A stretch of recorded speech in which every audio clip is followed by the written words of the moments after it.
Landscape உங்கள் Moses பேசுகிறேன். அரும்பாக்கத்தில் ஒரு அப்பார்ட்மெண்ட் சேலுக்கு வந்திருக்கு. 2 BHK covered car parking with லிஃப்டோட வந்திருக்கு. வாங்க ப்ராப்பர்ட்டிக்குள்ளே போகலாம்.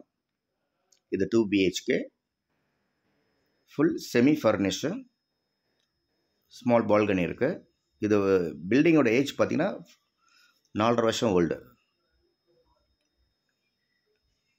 Build up area 923 square feet. UDS பார்த்தீங்கன்னா உங்களுக்கு 384 ஸ்கொயர் ஃபீட்டு யூடிஎஸ் இருக்குது. Building age 4.5 years. Full semi ஃபர்னிஷ்டில் ஃபுல் வார்ட்ரோப்ஸ் இருக்குது. மாடலர் கிச்சன் இருக்குது. வேணுறவங்க கால் பண்ணுங்கள். Covered car parking with lift இருக்குது. இதோட ப்ரைஸ் பார்த்தீங்கன்னா 1.20 சொல்கிறாங்க. நெகோஷியபிள் பண்ணி பேசிக்கலாம். நார்த் ஃபேஸிங், ஈஸ்ட் ஃபேஸிங்கில் கிச்சன் இருக்குது. இது Jayanagar park nearby. Metro station just ஒரு 1 கிலோமீட்டர் தான். வாக்கிங் டிஸ்டன்ஸில் கோயம்பேடு 100 ஃபீட் ரோடு. எல்லாமே நல்ல ப்ரைம் லொக்கேஷன், பாஷான ஏரியாவில் இந்த அப்பார்ட்மெண்ட் அமைஞ்சிருக்கு. வேணுன்றவங்க கால் பண்ணுங்கள். தேங்க்யூ.